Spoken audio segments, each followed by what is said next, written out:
When Xbox gamers jump into Cyberpunk's brand new spy thriller expansion, Phantom Liberty, it's going to be the first time we get face-to-face with some of the dangers of Dogtown. And who better to talk through some of the new faces that we're going to be seeing than Idris Elba himself. How you doing, mate? I'm good. How were you even first approached to play the role of Solomon? It was really just exploratory conversation. Do you like gaming? Would you be interested in being a part of something? And then, before we know it, we were having a conversation about Cyberpunk. And I was aware of Cyberpunk as a game. I played it, but then to be a part of the expansion was quite exciting to me. And that was it. Solomon Reed is a tortured special agent, ex-special agent, spy, someone that is really dedicated to his craft, his profession, to his country. But when you meet him, I wouldn't say it's a sad story, but it's a story that's got its layers. And you meet someone that's sort of caged in. When you get into the expansion with Solomon, you get to understand who he is a little bit. He becomes V's guide or protector in some cases.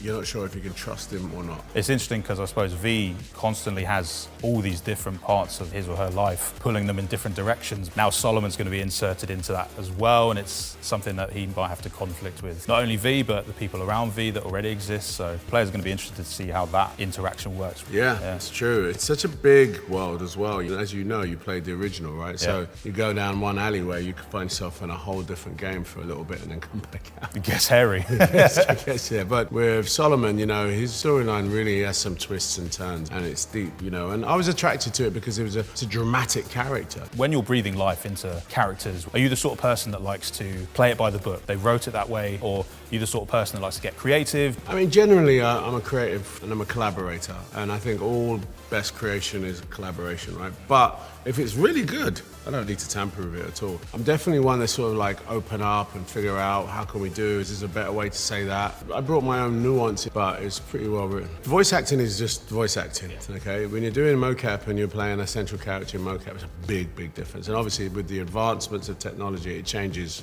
every year. It's funny because you could say a line, you could say it with the intention of pain, and the animator could make you look like you're happy while you're saying it. But if it works, it works. We've been on this as a voice thing for 3 years because it's a very deep story. A game like this is you're basically doing it 3 times because you've got 3 different answers. You try to record all the different threads at the same time. Do answer A.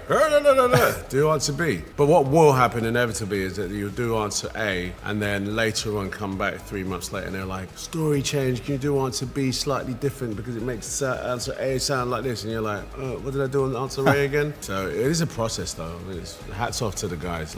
The actual software to keep track, it is quite impressive. I'm not sure I'm going to do another game anytime soon.